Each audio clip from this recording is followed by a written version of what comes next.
Social మీడియాలో వచ్చిన వార్తల మీద ట్విట్టర్లో నేను అదే రోజు ఖండించిన. ఒకటి.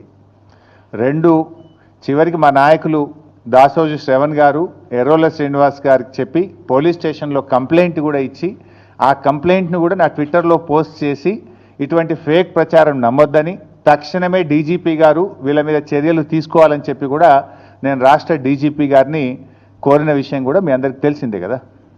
ఏం రగ్గారు?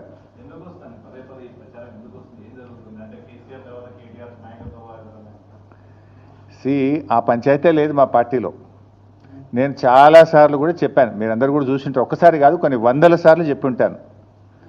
ఇవాళ కేసీఆర్ గారు మా పార్టీ అధ్యక్షుడు. ఆయన యొక్క ఆదేశాలను తూచా తప్పకుండా పాటించే ఒక క్రమశిక్షణ కలిగిన కార్యకర్త హరీష్ రావు అని చెప్పిన. ఇది బహుశా వందల సభల్లో చెప్పిన, టీవీ డిస్కషన్స్లో చెప్పిన, ప్రెస్ మీట్లలో చెప్పిన, చిట్చాట్లో చెప్పిన, అనేక సందర్భాల్లో కూడా చెప్పిన. సో మీరు అన్నట్టు కేటీఆర్ గారికి నాయకత్వం అప్పచెప్తే స్వాగతిస్తాను. డెఫినెట్గా ఐ కోఆపరేట్. ఒక కార్యకర్తగా హరీష్ రావు పార్టీ నిర్ణయాన్ని, కేసీఆర్ నిర్ణయాన్ని ఎప్పుడైనా శిరసా వహిస్తాడు తప్ప గీత దాటే వ్యక్తి కాదు.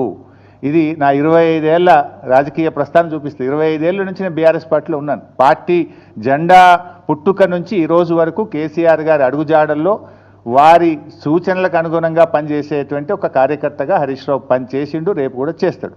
Thank you.